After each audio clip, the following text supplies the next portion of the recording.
What's up guys, and welcome back for another Diablo 3 guide here. I'm going to be going over the Conquest, the Thrill, and this is going to be for the Demon Hunter specifically. So what is the Thrill, right? We got to reach Greater Rift, level 45 solo, and we can't use any equipped set items. So our strategy is going to be pretty simple. We're going to be kind of keeping a multi-shot setup, build, and all that good stuff.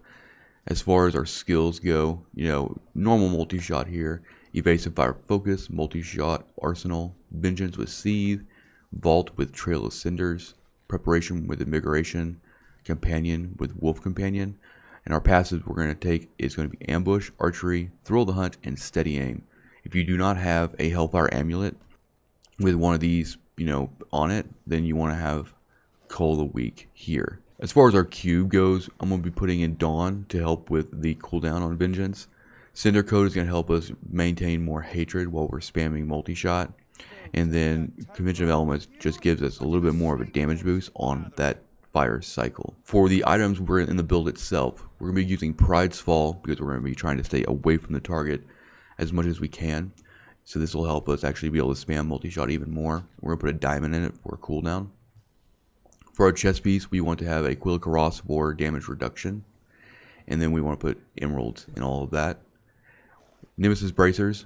This will allow us to actually get a little bit more champion elites out of the rift, which can speed up our run significantly. And we have Depth Diggers. This will allow our evasive fire to do actually more damage. Since we're not really getting a big multiplier from a set, we kind of need to pump as many of the skills as we can. You can also put an emerald in here. If you have survivability issues, you can also put diamonds in here for all res. For our rings, I'm using Elusive Ring. This is going to be for survivability. And then also Obsidian Ring of the Zodiac. This will allow us to keep Companion, Preparation, Vengeance, all that stuff kind of off cooldown as much as we can. Our legendary gems are going to be Bane of the Trapped, Zystone of Vengeance, and Bane of the Powerful. We're using Zystone because we want to try to keep distance away from the target to get damage bonus. They'll also play into using Steady Aim. For our shoulders, we're going to be using Deathwatch Mantle. There's really no set, shoulder piece that is required here. I prefer Deathwatch Mantle because it does give you an occasional AoE around you, because you're always going to be trying to keep all the mobs away from your character. And then for our belt, we're going to be using the Witching Hour. This is going to be for the damage, the crit damage, for even more damage. And then Firewalkers, this is just gonna, you can kind of put anything you want in the boot slot, but I use Firewalkers because we are pumping and then improving our fire damage. And then with that being said, Mage Fist is going to be our big item here. These are gloves. They're going to give our fire skills more damage. And then just like any multi-shot build, we want to be using Yang's Recurve, and then we also want to be using Dead Man's Legacy. As far as the rolls on each item, you're going to be looking for, crit chance, crit damage. You're going to be looking at multi-shot damage on, like, your boots and your quiver, and then sometimes even on your helm. And then cooldown reduction anywhere that you can get it, right? The more cooldown that you can get, the better, and the more frequently you're going to be able to keep Seethe up. Now, as far as Paragon goes, you kind of want to be around a 500 Paragon. You don't really have to try to do this immediately when you start a new character or you start the season. It's better just to kind of wait until you are absolutely at the point where you have to do the second or even first Conquest or whatever you're at in it. And for me, when I originally did this, I was at 500. But the more Paragon you have, the easier time you're going to have going through it. But just in case you don't have a whole lot of points to work with when you're doing this, prioritizing in the core tab, you definitely want to have your movement speed and then just putting everything in the dex. For offense, you want to go with the critical chance, critical damage, cooldown reduction, and then lastly attack speed. For defense, resist all, armor, life, then life regen. In something that order. All resist is probably the most important if you have low Paragon. For utility, you're looking at things like area damage for this build, and then resource cost reduction and life per hit. Gold Find being obviously the least prioritized stat here. Right now I'm running at a 34% cooldown reduction, so that's pretty much where you want to be. You can try to go for the 38, but I just really don't think that it's going to be required to keep everything up. So let's go ahead and we're going to jump into this GR45, kind of show you how the rotation works for the most part. This is going to be a Torment 10 equivalent.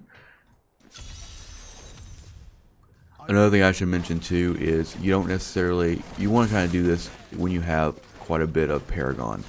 There's no reason why you wouldn't do this late game, because most of the time you're going to be completing these conquests to do later parts of your journey.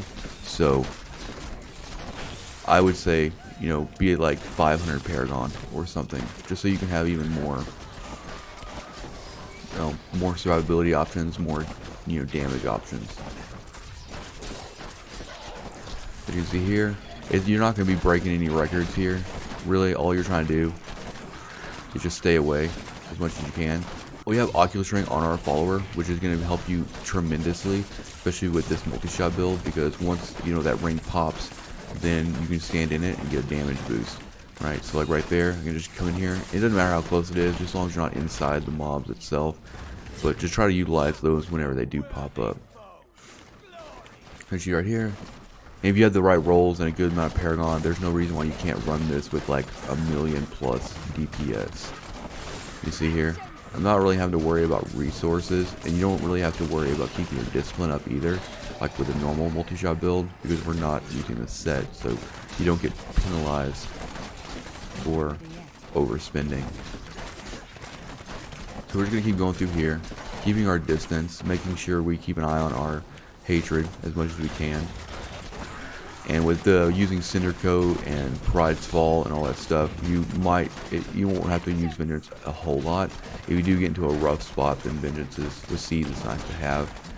But we're staying away from the target. We're trying not to take damage and keep Pride Fall's ability going as much as we can. I do use Wolf Companion on cooldown, with the exception of you just traveling in between packs or not actually, you know, attacking something. But every time you're attacking a pack, you just kind of always want that to be going. Especially if you're clearing out guys from around you. Right now we have a shield. We kind of lucked out there, and that's a good pylon to go for this achievement, because it'll allow you to, you know, not worry so much about survivability while it's up. So now we have to wait for these guys. We're not killing them too fast, so we have to wait for the little animation. There we go. Look at they're down. We'll probably have to go to the next level to finish this, but as you can see, it's not impossible. Very, very easy. All you have to do is just make sure you have all of the items that are pumping as many skills as you can, and then utilize it as best you can.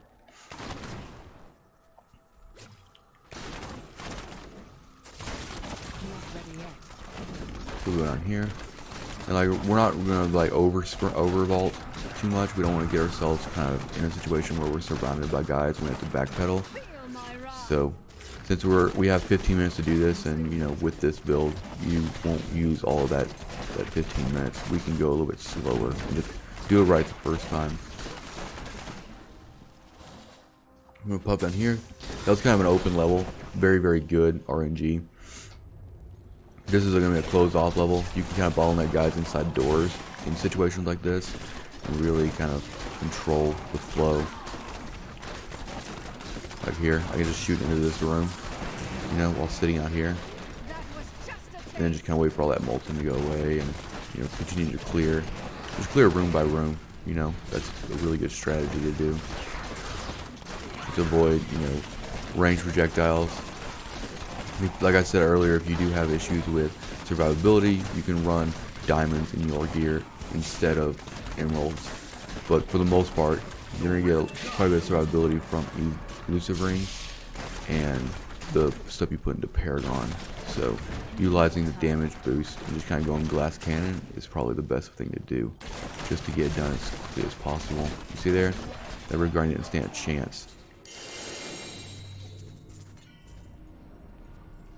Now we'll go and pick up all this stuff, and we'll get our gems in. And that's it, guys. A thrill for the Demon Hunter. Not hard at all. Hope this video helped you complete this conquest. If you like this video, hit the like button. If you want to see more, hit the subscribe button. And just like always, good luck, and I'll see you next time.